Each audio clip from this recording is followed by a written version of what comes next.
16/4/1971। প্রিয় ফজিলা, জানি না কি অবস্থায় আছো। আমরা তো মরণের সঙ্গে যুদ্ধ করে এ পর্যন্ত জীবন হাতে নিয়ে বেঁচে আছি। এরপরে থাকতে পারবো কি না বুঝতে পারছি না।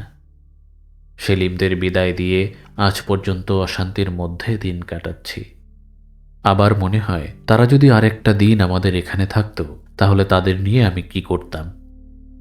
সত্যিই ফজিলা, রবিবার 11 এপ্রিলের কথা মনে হলে আজও ভয় হয়।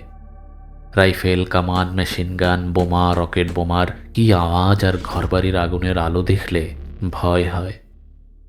সুফিয়ার বাড়ির ওখানে 42 জন মরেছে। সুফিয়ার আব্বার হাতে গুলি লেগেছিল, অবশ্য তিনি বেঁচে আছেন। সুফিয়াদের বাড়ি এবং বাড়ির সব জিনিস পুড়ে গেছে। আমাদের বাড়িতে 3-4 দিন শোয়ার মতো জায়গা পাইনি।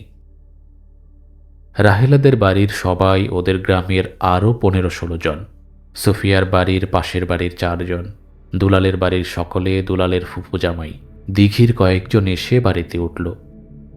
তাই বলি, সেদিন যদি আব্বা এবং সেলিমরা থাকতো তাহলে কি অবস্থা হতো। এদিকে আমরাও আবার পায়খানার কাছে জঙ্গলে আশ্রয় নিলাম। কি যে ব্যাপার, থাকলে বুঝতে। বর্তমানে যে পরিস্থিতি তা আর বলার নয়। রাস্তার ধারের মানুষের জীবনের নিরাপত্তা নেই। রোজ গরু, ছাগল, হাঁস, মুরগি ছাড়াও যুবতী মেয়েদের ধরে নিয়ে যাচ্ছে। প্রত্যেক দিন এসব ঘটনা। বাড়িতে আগুন আর গুলি করে মানুষ মারার তো কথাই নেই। তাছাড়া লুটতরাজ, চুরি, ডাকাতি সব সময় হচ্ছে।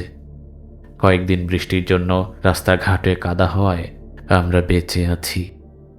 রাস্তাঘাট শুকনা থাকলে হয়তো আমাদের এদিকেও আসতো। জানি না ভবিষ্যতে কি হবে। তবে ওরা শিক্ষিত এবং হিন্দুদের আর রাখবে না বলে বিশ্বাস। হিন্দু এবং ছাত্রদের সামনে পেলে সঙ্গে সঙ্গে গুলি করছে। গতরাতে পাশের গ্রামে এক বাড়িতে ডাকাতরা এসে সেই বাড়ির মানুষদের যা মেরেছে তা আর বলার নয়। কখন যে কি হয় বলার নেই। শুধু খোদা ভরসা করে বেঁচে আছি। আমাদের এদিকের ছেলেরা প্রায় সবাই বাড়ি ছেড়ে দূরে থাকে, কারণ বাড়িতে থাকা এ সময় মোটেই নিরাপদ নয়। তোমাদের দেখার জন্য চৌবাড়ি যাওয়ার অনেক চেষ্টা করেছি। দুঃখের বিষয়, একটি দিনও বৃষ্টি থামেনি। অবশ্য বৃষ্টি না থামার জন্য আমাদের একটু সুবিধাই হয়েছে। তোমাদের সংবাদ জানানোর মতো কোনো পথও নেই। কিভাবে যে সংবাদ পাবো ভেবে পাই না। মিঠু বোধ হয় এখন হাঁটতে শিখেছে, তাই না? মিঠুকে দেখতে খুব ইচ্ছে করছে, কিন্তু পথ নেই। সান্ত্বনা এইটুকুই যে বেঁচে থাকলে একদিন দেখা হবে, কিন্তু বাঁচাটাই সমস্যা। রাতে ঘুম নেই, দিনে পালিয়ে বেড়াই। মা বাবা তো প্রায় আমার জন্য কাঁদে। যাক, দোয়া করো যেন ভালো থাকতে পারি।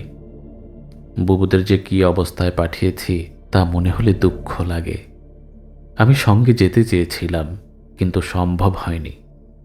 অবশ্য সেদিন না পাঠালে তাদের নিয়ে দারুণ মুশকিলে পড়তে হতো। রবিবার দিন বাবলুর আম্মা মেরিগাছা এসেছিল। বাবলুরা ভালো আছে। তোমাদের সংবাদটা জানাতে পারলে জানাবে।